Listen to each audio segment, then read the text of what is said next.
Welcome to Acorn to Oak with Pennie Quaile-Pearce and co-host Matthew Donachie. Within each acorn, there is the DNA that strives to be a mighty oak tree. All it needs to reach its potential for greatness is to be activated. You are the acorn. On this show, we will share with you the tools and guidance you need to grow into the person you are meant to be. And now your host, Pennie Quaile-Pearce and co-host Matthew Donachie.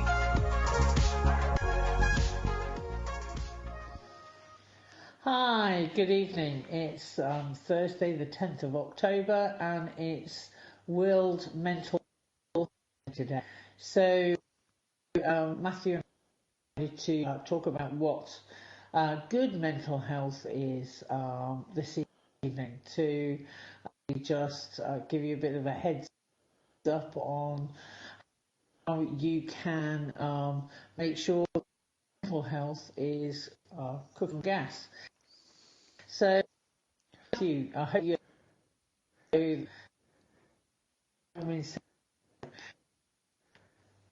Yeah, good evening, everybody. Really looking forward to tonight's show, with it being Mental Health Awareness Week, Day today. I'm sure a lot of you have been having an interesting day.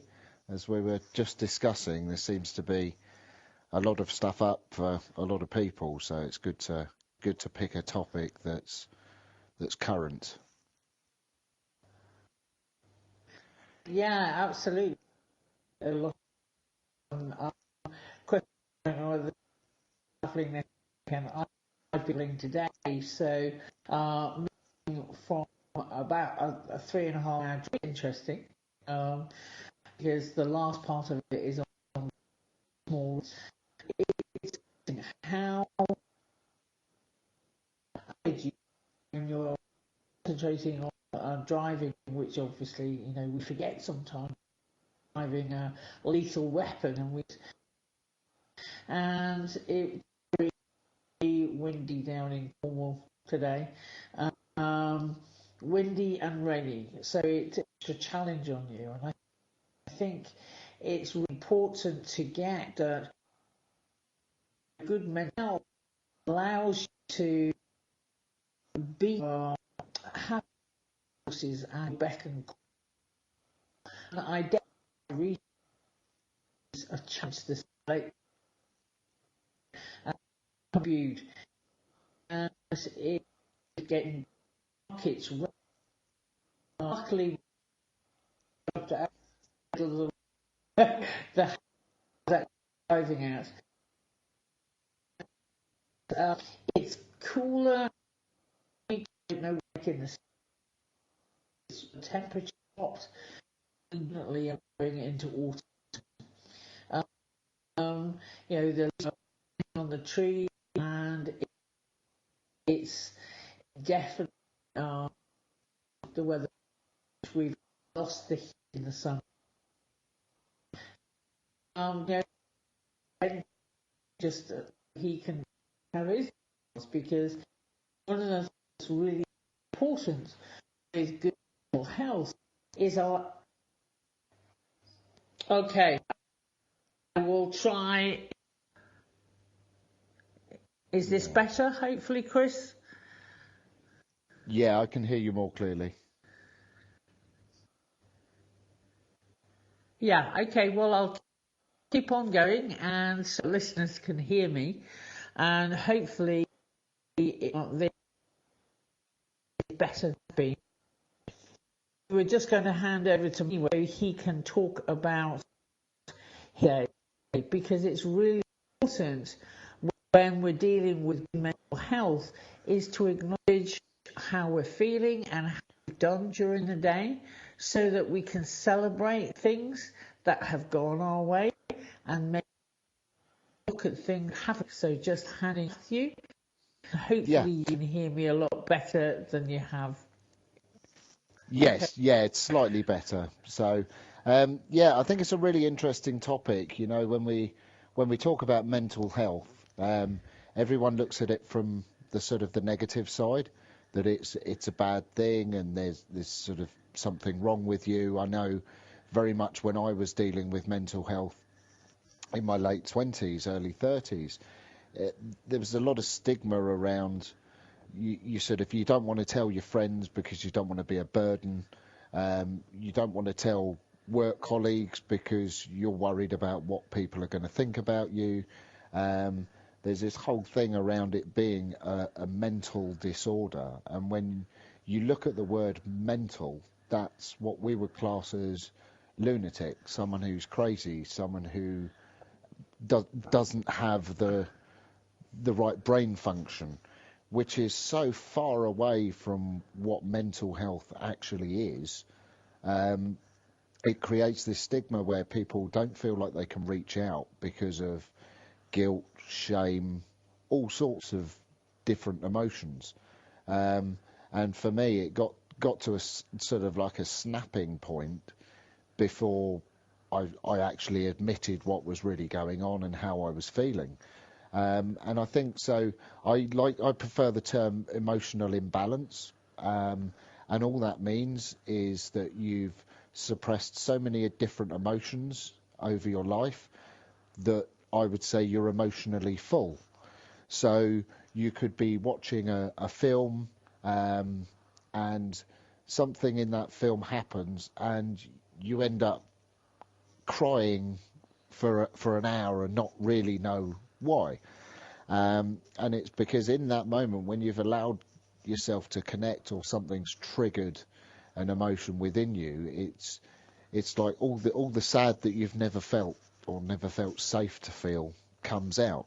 And you see that, and I saw it a lot in my own life, when you see young guys that sort of completely lose it in public and maybe hit someone or hit something, and you ask them afterwards what happened, and they said, oh, well, someone said I couldn't do what I wanted to, and you ask them, was your reaction relative to the situation?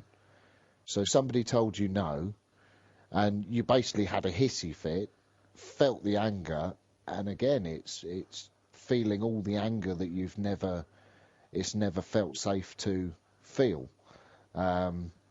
So I think when we talk about mental health, we sort of say, people see it as a negative thing, but we're coming from a different place. It's like you can have good mental health, and there is almost a scientific way of doing that. There's many very different tools out there to help with emotional balancing and feeling good. I use Reiki, and obviously the golden tool for me is Breath for Life breath work. And that's helping people deal with their sort of all of their emotions. And people sort of think that we only suppress the negative emotions like anger or sadness, but the truth is we suppress just as much joy as we do any other emotion. How many times as a kid were you told, sit down, be quiet and listen? And in that moment you could have been doing any number of things, and generally as a kid you're exploring, you pick something up, you look at that, you run around, you'll be sort of singing, whatever, you're in that joyous child state. And then an adult walks in, and because it's inconvenient for them at the time, they tell you off, when actually all you're doing is feeling joy. So as children, we naturally realise that we're being told off when we're being joyous, so let's not be as joyous. So we tend to suppress it. And for me, the important thing around mental health is dealing with your emotional baggage, whatever it is. I'm sure I've said on the show before, nobody's had a perfect life, and to me, mental health or emotional imbalance is everything's relative to your life. So you tend to, in England, have a little bit of like, my mental health's bigger than your mental health. So someone will say, oh, I've got depression, and then somebody's like, oh, well, I've got anxiety and depression. And then it's, oh, well, I've got bipolar and I'm depressed and I've got anxiety. And it's this whole, everything's relative to each person. So nobody's stuff is any worse than anybody else's, or it doesn't feel like that when you're in your own stuff. So even just anxiety could be just as bad for one person as sort of full-on depression for somebody else. We all have very different lives, and I think the important thing is, especially in England, where again we're making people aware of mental health, but it's kind of like, where are we actually going with it? Because talking about it is a great step, and obviously getting more people aware of it, and especially companies, so that they can be more mindful with their staff.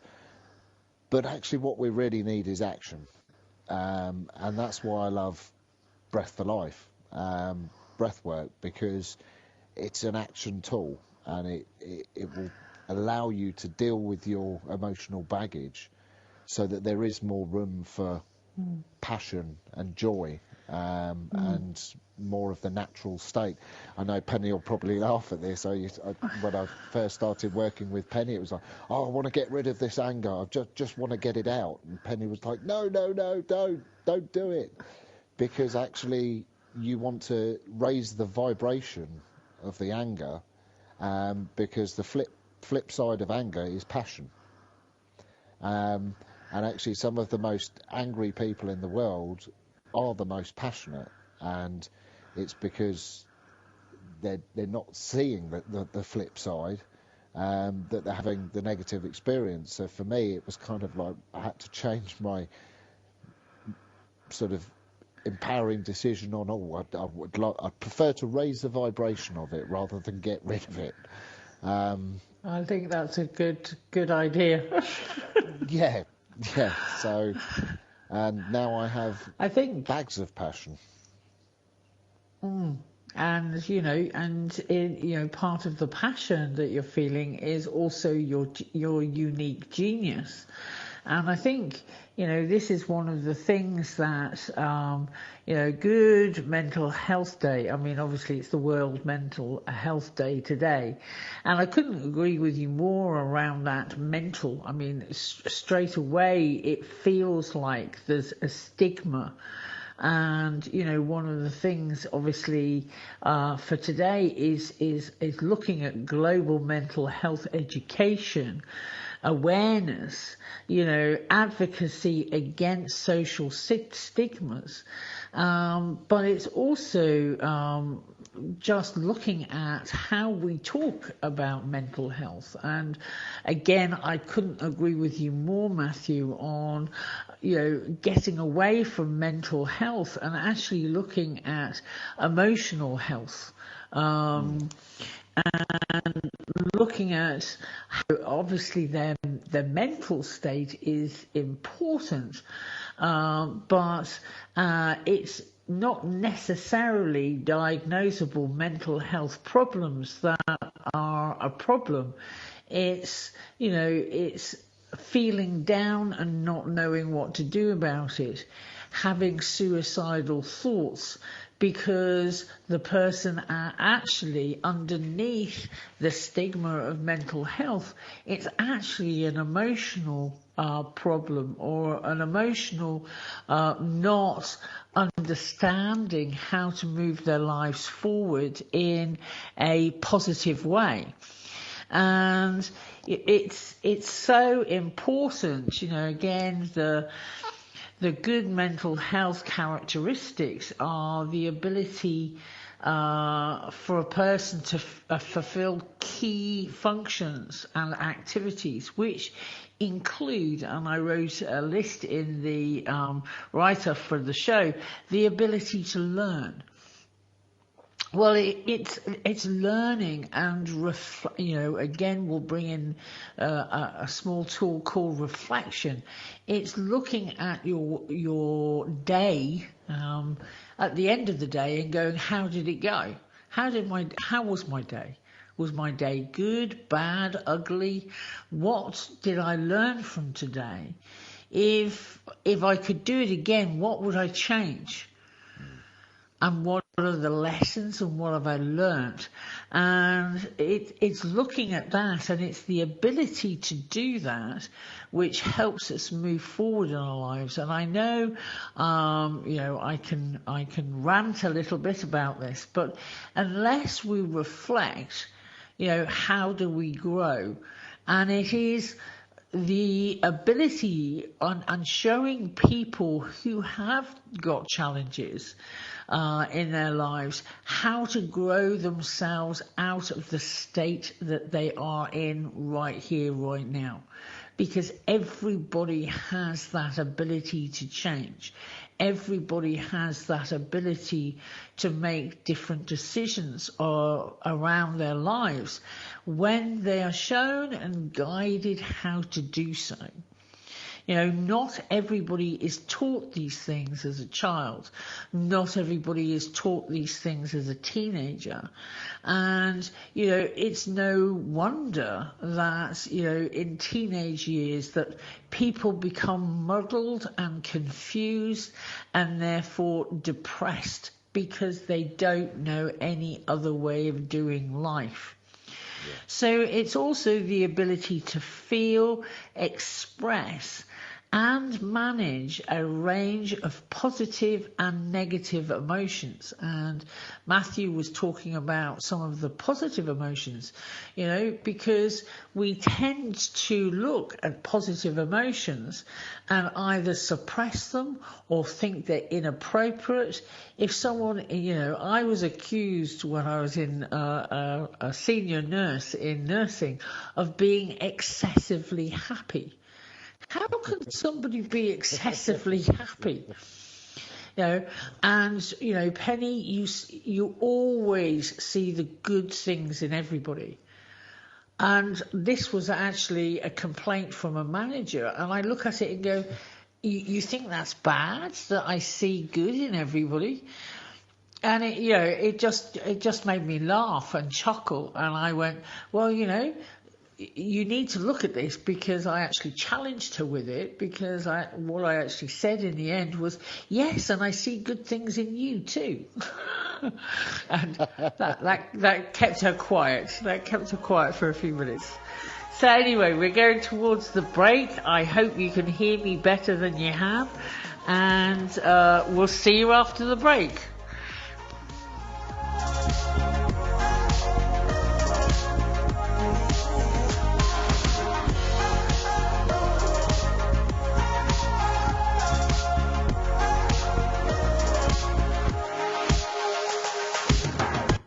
Your conscious connection to a more mindful world. OMTimes Radio, IOM FM. OMTimes Magazine is one of the leading online content providers of positivity, wellness, and personal empowerment. A philanthropic organization, their net proceeds are funneled to support worldwide charity initiatives via Humanity Healing International. Through their commitment to creating community and providing conscious content, they aspire to uplift humanity on a global scale. OMTimes, co-creating a more conscious lifestyle. I'm Kathy Williams, host of Sexy Mom Abundant Life radio show on Thursdays at 5 p.m. Eastern, 2 p.m. Pacific. On the show, we explore living abundantly in every area of your life.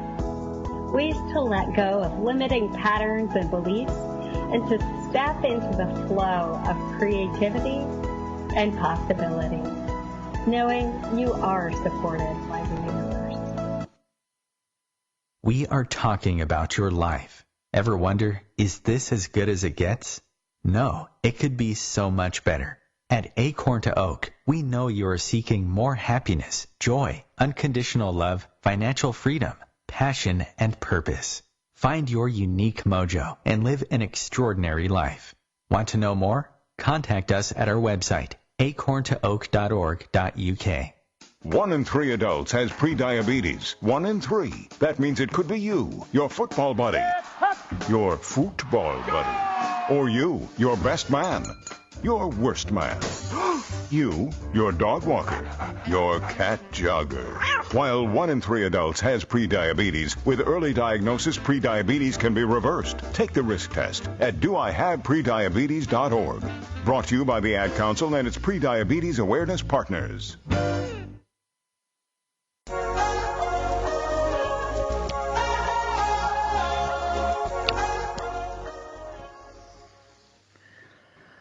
So So hi, we're back from the break and we're talking about good mental health and the characteristics that involves. And we were talking about the ability to learn, the ability to feel, express and manage a range of positive and negative emotions before we went to break. And it's, the thing that comes up for me around this more than anything else is, learning, from reflection and learning from challenging situations that we've been in, but also just looking at and being able to manage those positive and negative emotions at any one time. And I was just going to hand over to Matthew to get his feelings on this. And then we went to break. So hi, Matthew, again. Yeah, I think for me, I mean, my personal journey, I feel sort of very lucky, really, because I seem to have found something that really works. And one thing that really helped me is when I first started working with Pennie, just being told that there is another way. Because very much when people, whether it's anxiety, depression, whatever you sort of suffer with, generally when you go to the doctor and you talk to them initially and say whatever your symptoms are, that whether it's you've been feeling down or really angry, because again we forget depression is actually anger turned within. A lot of people think it's sadness, but there is an element of sad there, but generally it's anger turned within. And people are told, like, you'll be on these drugs for the rest of your life. And I think sometimes we forget to question things. So obviously the doctors has done a lot of training and that sort of thing, so you see them as a figure of authority, and when they tell you something, the natural thing to do, or natural thing we do is believe them. And I've had clients that have been on various different medications since the age of around 14, teenage years, and they were told that they would always be on those drugs. So I think that can be one of the hardest parts around mental health, because people feel as though they're just being given a number and a packet of drugs and off you go, and they've got to then cope and deal with this thing that they don't actually know what it is. And let's not forget that the drugs that they're being given are just treating the symptom. They're not treating the root cause. And the root cause is what you need to get down to be able to have good mental health and have an understanding around how we work. And it's amazing how many people don't really think about all the lessons we learn at school. We learn about geography, we learn maths, English, different languages, because these are helpful in life. There's no class on how to be happy and how to do life. And actually, when you think about that, that's probably the most important lesson we could learn. And I think that's sort of what I'm putting out to people. It's kind of like this is not something we've been taught about. This isn't something that we have sort of knowledge around, because we weren't told as children how to be emotionally happy. And I think it's because over the years people don't really sort of speak out as much as they should around how to do life. Again, because there's a stigma around certain work, and I know Reiki, I take it very seriously. I know we had a good talk around what you would call the fluffy bunnies in America, and it's kind of like Reiki can be an absolutely amazing, energetic, emotional tool, but can be poo-pooed because of the sort of the image of it. But with these things, there's a very, very serious side, and they work. But again, people are being misinformed and taking certain comments for the truth, and I don't think that necessarily helps people. So I'll sort of throw it out there and talk the truth, because I think that's very much what when people get the wrong idea of something, they're told it's mental health, so they think, oh, there's something wrong with me, or well, I don't want to admit that to anybody because people will think I'm crazy. And then they're told that they'll be on the drugs for the rest of their life. So then they naturally start beating themselves up. So it's, oh, I'm crazy, I'm always going to be on these drugs, I'm never going to be able to do all the things I wanted to do, I could have done this. And that's just the start of it. And they go down the plug hole. Yeah, it is. It's like that ever-diminishing circle until you realise you're being sucked through the plug hole. But again, it's like this is all the stuff. A lot of the stuff that people are being fed is absolute rubbish. You don't have to settle with mental health. You do not have to take a diagnosis for gospel. It's that I certainly would never recommend coming off meds without medical advice and a program, which is obviously something I install and Penny and I work very closely on with clients. And it's, but it's don't think that you have to be on these things for the rest of your life.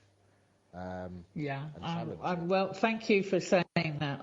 That was one of the points that I was definitely going to get across to people is you don't just stop antidepressants, you don't just come off meds without any help, support and guidance. Because depending on how long you've been on them, the backlash from coming off these things can be quite intense, and you need to have a support structure in place to help and support and guide you as you do these things. However, it can be done very, very successfully over a period of 3 to 6 months with the help and support of people who can be there for you and help you on an emotional level, help you on a thought level. So because when you come off these drugs, sometimes the thoughts and the negative thoughts that you have can be quite intense, so you need to have a support team in place. But what it ultimately does is allows you to become alive.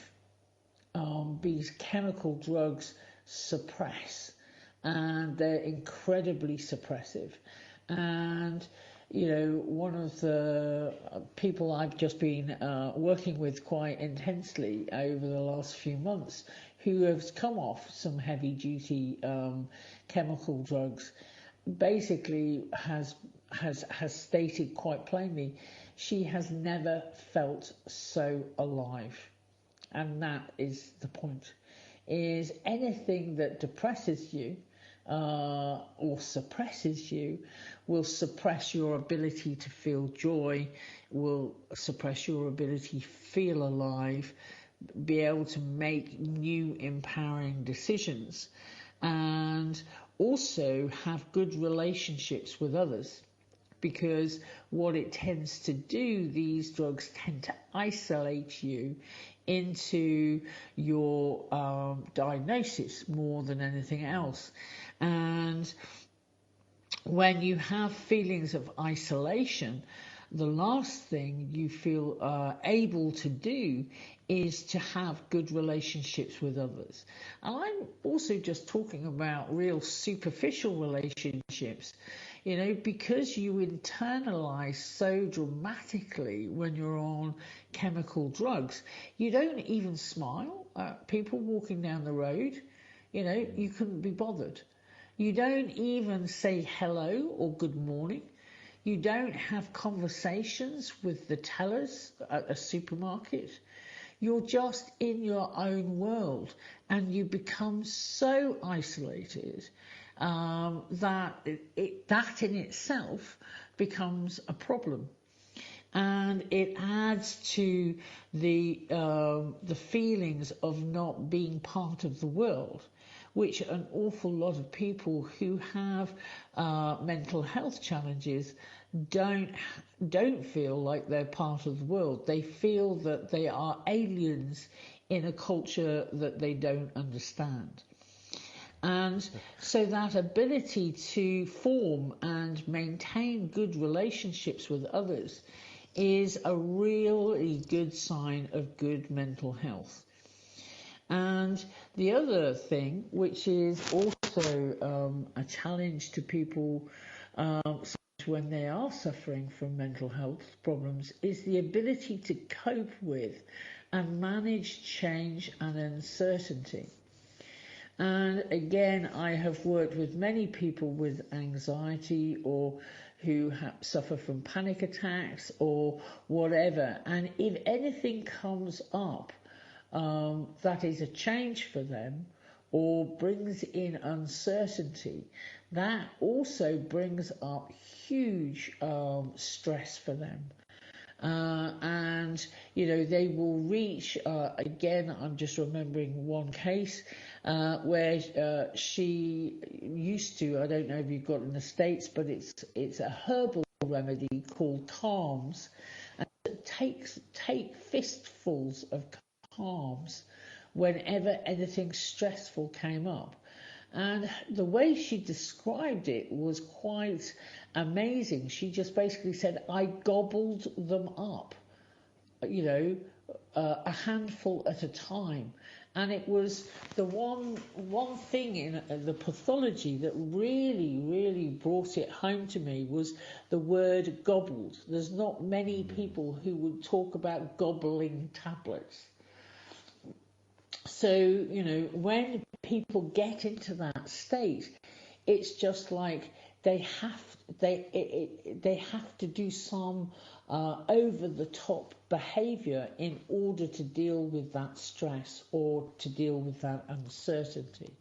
So I know, Matthew, you've been also dealing with quite a lot of people who do have challenges and do have challenges with their mental health or good mental health. So I'm just handing back over to you for a few minutes. Yeah. I mean, that's what I love about my job, is just being able to deal with such a wide variety of clients. And one I'd like to share is I did breath work with a soldier, and it was amazing because he pretty much had a 2-hour, or he said what felt like a 2-hour panic attack, and that's basically dealing with.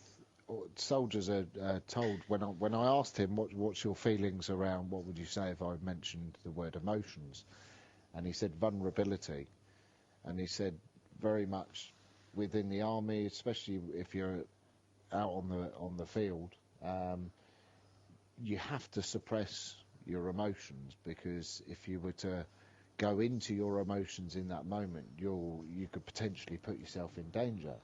So he was so used to suppressing the fear and in that moment that it all came out when using an emotional sort of release technique. And he sort of said, oh well, I thought I was going to come and deal with the anger, because that's what he was currently having issues with. And he said, I got to deal with something completely different.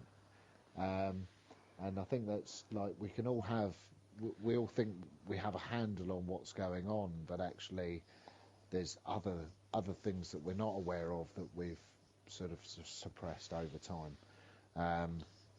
For me, very much it was sort of my anger issues sort of became an issue in late teens, and I remember trying antidepressants, and at the time people called them happy pills, because they were supposed to sort of cheer you up, and the view around it was, well, you take this pill and it would make you feel normal. Well, actually it's the complete opposite of that, because I called them zombie pills. It's great because you can't feel the really negative emotions that are up for you, but then you don't feel the good ones either. And sort of relating that to what you were saying about clients, that they've lived their lives, and the chemical drugs they've been taking have pretty much just block off a whole side of you. So yes, it's great you may not feel massively depressed and suicidal, but you'll never feel joy like you would if you weren't on those chemical drugs, which again just treat the symptom. So for me, I very early came off, before there was any dependence or anything like that, came off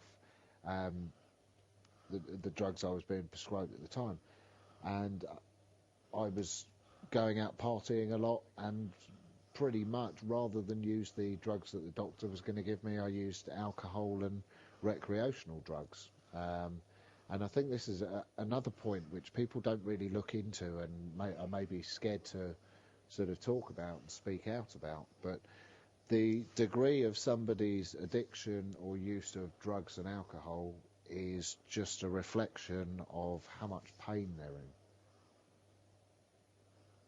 And I think it's important to really say that, because I was one of those people, and I look back on some of my behaviours and I think, whoa, to do that kind of behaviour, and the only person I really hurt was myself. I was the one that was, and again the word gobbling, it was kind of like we were throwing drugs in our body like they were going out of fashion. And you think, yes, there's an element, people like to go out, they like to listen to music, they like to party, but to use the drugs to the extent that a lot of people are, you got to think, well, why do you need to throw that amount of chemical or alcohol or whatever it is into your system to cope with something? And then that's when I started doing the breath work. That's when I really started understanding my patterns and how I was using them and that sort of thing. And it was, a lot of people almost laugh it off when you say, oh, what's your poison? Because it's like everybody's got a vice. And the most scary one is, and I asked somebody this the other day, it's like, why do people drink? Why did you start drinking as a young child, or a young teenager, sorry? And they said, well, because that's what everybody does. And that's a pretty scary thought, and I'll leave you with that one, because to say that I drink because it's what everybody does, it's like, at what point did we need and swap to alcohol to survive? So just going into a break, and we'll continue after.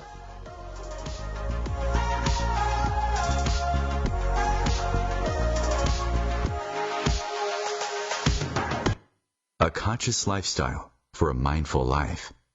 OMTimes Radio. IOM FM. Being a radio host on IOM FM allows you to build your show on a rich platform with the power of the internet to fulfill your outreach goals and connect with a very specialized and global online audience, unlimited by time and distance. OMTimes Radio will provide you with web relevance, a recognizable conscious brand, and with the standard of excellence that has accompanied every single OMTimes endeavor. Host your show with OMTimes Radio Network. Hello, I'm Sandy Sedgbeer, host of OMTimes Magazine's flagship radio show, What is Going On? My passion is sifting through information, research and innovations from new thought teachers, speakers and researchers, pushing back the boundaries of what we know about life, energy, metaphysics and the universe. I love shifting perceptions about who we are, why we're here, and how quickly impossible becomes normal when we open our minds, expand our awareness, and accept that the only limits that exist are those we place upon ourselves. So if you're the kind of forward-thinking, eager investigator of what lies beyond the current reality that most perceive, why not make a date to come play with me in the field of possibilities at 4 p.m. Pacific Time, 7 p.m. Eastern Time every Thursday, and together we can discover what's really going on. We are talking about your life. Ever wonder, is this as good as it gets? No, it could be so much better. At Acorn to Oak, we know you are seeking more happiness, joy, unconditional love, financial freedom, passion, and purpose.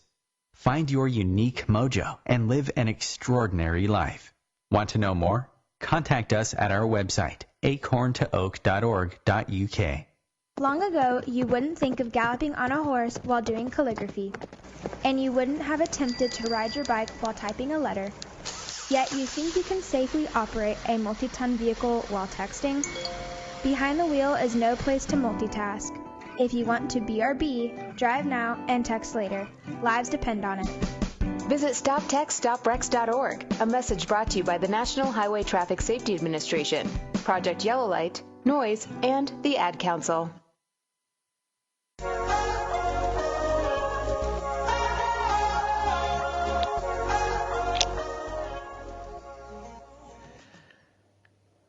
So we're back from the break. Again, we're talking about World Mental Health Day, and I suppose this section of it, I would say, are governments doing enough?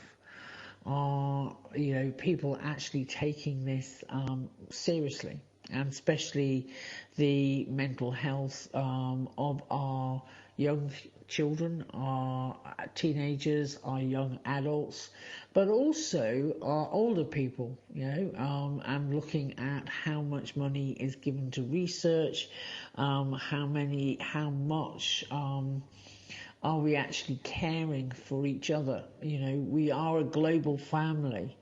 There is, the family of man, and that also includes the women and the children and everybody else. But, do we actually do enough in our communities? Are we actually looking at it and going, saying hello? Do we know our neighbours? Are we actually caring? Will we stop and just talk to people who need to be talked to because they feel isolated or lonely? And it's really important that we all step up to the plate here, not just expecting the government agencies to pick up the slack. So again, I know Matthew was talking earlier on, so I'm just handing over to him to find out what he thinks about this. Yeah, I think it's a really important point, because it's kind of, as I said before the break, it's like, how did it get this bad, where we started using heavy amounts of, whether it be alcohol, chemical drugs, or recreational drugs, whatever it be? And it is that we kind of got lost a little bit.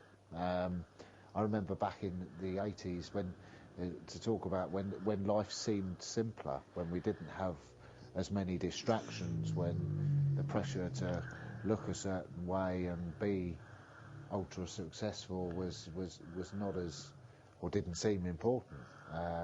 Whether that was just my experience or not, I don't know, but it does seem that we've lost the simple things that Penny was just mentioning. So it's kind of like, how many of you talk to your neighbours regularly and look out for each other and have a good hub of community? And even if the community isn't living around you or in direct contact, it's do you have a healthy group or community online where you can reach out and get help and support from people that you know, sort of people that are on the same path, or just generally in the same sort of living the same sort of life? And it's that I think we've lost that sense of being, because life does seem personal. I mean, if you took every situation personally, by midday most people would be so depressed because that person didn't say hello to me in the morning, and nobody looks at me or gives me any attention. And it's not necessarily about getting the attention, but it's about getting the feeling intention met. So there's the feeling of fellowship, I think. Yeah, there's nothing better, I think, than walking down the road and saying hello in the morning and saying, oh, good morning, and it's like, yeah, it is a good morning, because ultimately we've won the cosmic lottery every morning, because we wake up and hey ho, we're still alive, so we get another chance and another day. So why are we all not excessively happy in the morning? You think we wake up and think, oh, not this rubbish again, rather than, sweet, I'm alive, I've got another chance of making my life better. And so we've naturally got into this pattern of being negative, and I think it does very much come down to the little things. It is having that family around you, whether it's blood relatives or soul relatives. I think more often than not we can resonate with some of our soul family more than we can our actual family, but I think that's probably because our actual family know where all the big red buttons are and insist on pressing them a lot. But with alarming regularity.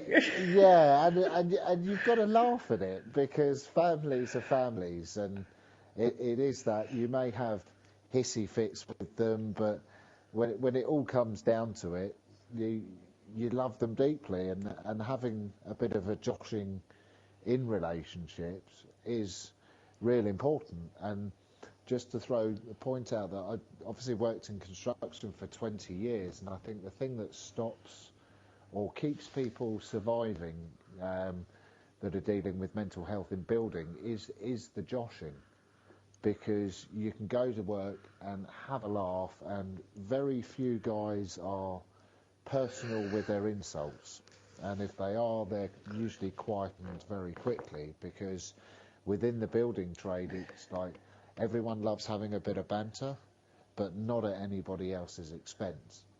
So they use humour during the day just to get by, and it reminds me of laughter yoga and the theory that the brain doesn't know whether you're laughing because you're finding something funny or whether you're faking it. And once you start laughing, you start thinking, oh, that's crazy, I'm laughing at nothing, which then makes you laugh even more, and before you know it, you're hysterically laughing. And using some of these little tools in your life can make a big difference, but it's that connecting with people and saying hello and having a little conversation can turn your morning from being just looking at the floor and not saying hello to anybody to feeling great because you had a conversation. And when you do connect with people, it's amazing what you learn, and amazing what you learn about yourself and them as well. But we seem to be missing this human connection. Everyone feels massively disconnected because nothing seems, or a lot of things don't seem genuine. More people are... I think you're very right there, and it's also because people just don't take the time to be interested in somebody else. And it was real interesting. As I was saying at the very beginning of the show, we've been travelling today, so we've travelled from Hampshire through Dorset to Devon and into Cornwall, which was about 3.5 hours. And in America, that's not a huge distance, but it's a big distance in the UK, because we're only the size of New York State, for heaven's sake. And so it's a fair distance, and it was really quite interesting. When coming into Devon, it was like I stopped for a quick break because I think my legs had gone numb, and I was definitely needing a cup of tea, and got it out, and there was just a cafe there, and I walked into the cafe and said to him, it was nearly lunchtime, so I thought, I fancy something to eat. And being I'm not a vegetarian, I had a bacon sandwich, or like we like to call them in the UK, a bacon butty. And I said, can I have a bacon butty? And the guy behind the counter basically said, no, we've run out. And he was actually cooking some, and I could smell it. And I just went, I'll make you one because you're so pretty.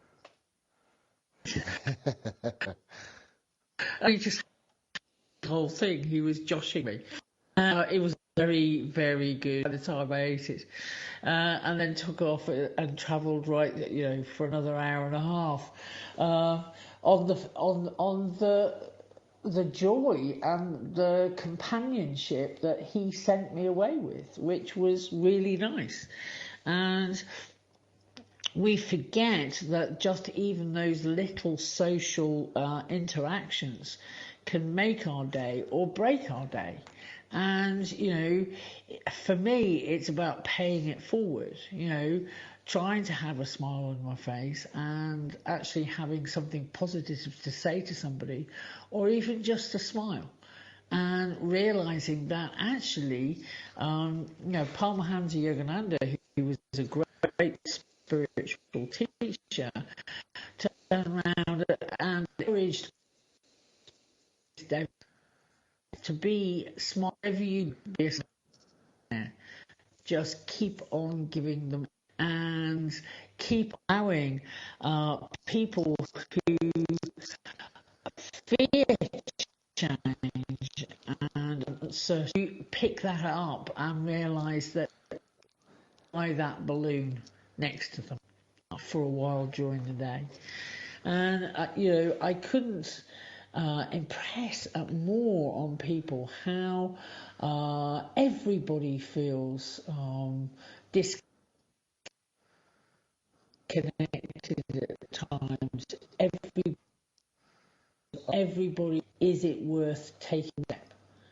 And just really that a smile and a friendly word can help someone pick up those feet that feel like they're weighed down by tons of worry and anxiety. And in that, it just helps us move through the social stigma of